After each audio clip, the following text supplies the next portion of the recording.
នេះគឺផ្លែ passion នេះនៅពេលដែលយើងបេះអស់ផ្លែយើងត្រូវការធ្វើការតាក់តែងមែកក្រោយប្រមូលផលយើងចាប់ផ្ដើមកាត់មែកវាមែក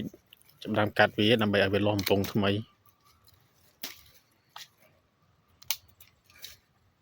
យើងត្រូវការកាត់វា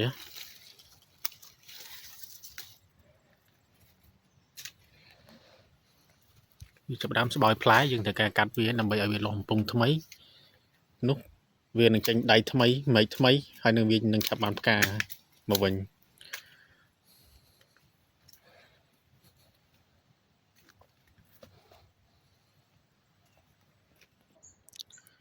នេះត្រង់ចំណុចនេះគឺយើងឃើញថានៅពេលដែលយើងកាត់មែកវានៅខាងលើនេះនៅពេលដែលយើងធ្វើការកាត់មែកតាក់តែងវានោះវានឹងចេញត្រួយថ្មីបាទនេះដូចយើងឃើញជាក់ស្ដែង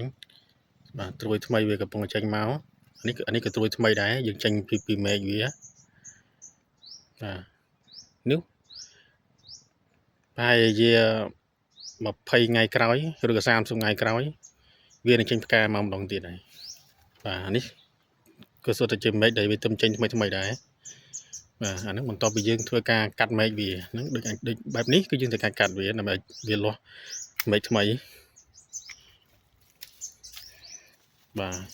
ដូចនេះដែរយើងត្រូវការកាត់វាមកដើម្បីវាលាស់បំពង់ថ្មីបាទនៅពេលដែលយើងកាត់មកគឺវាចាប់ដើមលាស់បំពង់ថ្មីបែបនេះអីគឺវាលាស់បំពង់ថ្មីមកគឺវាមានសុខភាពល្អជាងមុនបាទកាលនេះអីអញ្ចឹងអ្វីដែលយើងធ្វើនៅពេលដែលយើងប្រមូលផលអស់ឬក៏ចិត្តអស់ផ្លែព្រោះចំការខ្ញុំនេះគឺពីមុនមកផ្លែច្រើនតែឥឡូវស្បោយផ្លែហើយផ្ទៃដី40ការ៉េបានទិន្នផល1តោនកន្លះអញ្ចឹងគឺយើងចាប់ដើមធ្វើការកាត់មែកវាដើម្បីវាលាស់បំពង់ថ្មីបាទត្រួយថ្មីយើងត្រូវការកាត់វា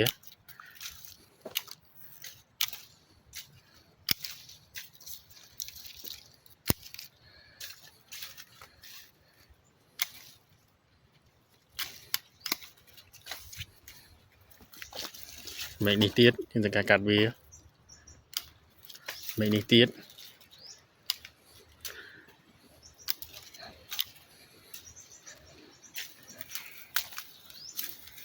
មែកនេះទៀតបាទបន្ទាប់ពីកាត់ហើយយើងត្រូវការយើងដាក់ជីដែលមានសារធាតុ NPK អ្វីដែលចាំបាច់ជាងគេគឺមានប្រភេទពពួកអាសូតខ្ពស់ប្រភេទ N ខ្ពស់ដើម្បីឲ្យសុខភាពដើមវាឡើងល្អមកវិញបាទ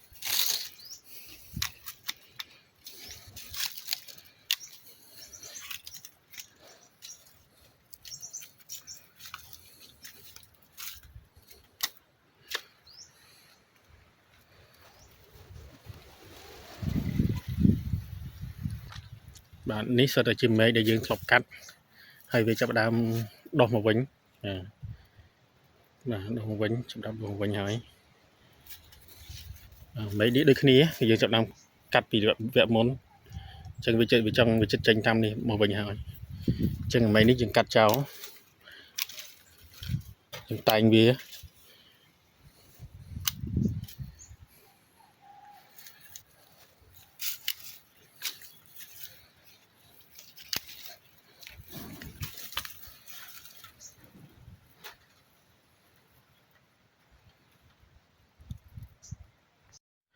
បាទហើយមួយវិញទៀតសម្រាប់ passion ហ្នឹងបើសិនជាយើងអត់កាត់វាក៏លាស់ត្រួយដែរក៏ប៉ុន្តែនៅពេលដែលវាមានផ្កាមានផ្លែគឺវាអត់សូវល្អទេជាបទពិសោធន៍ផ្ទាល់គឺវាអត់ល្អទេបាទនេះយើងមើលចុងត្រួយរបស់វាគឺអត់បានកាត់អត់បានគ្រាវទេប៉ុន្តែវានៅតែលូតលាស់ល្អលូតលាស់ក៏ប៉ុន្តែនៅពេលដែលផលវិបាករបស់វានៅពេលដែលវាផ្កាវាផ្លែគឺផ្កាអត់ច្រើនផ្លែក៏អត់សូវកាន់ច្រើនហើយស្វិតអញ្ចឹងគឺដើម្បីកុំឲ្យមានបញ្ហាអស់ហ្នឹងគឺយើងត្រូវការកាត់មែកវាកាត់តាក់តែងវាដើម្បីឲ្យវាលាស់មែកថ្មីបំពង់ថ្មី កម្លាំងក៏ថ្មីដែរដើម្បីឲ្យសុខភាពដើម passion នឹងល្អហើយទិន្នផលបានខ្ពស់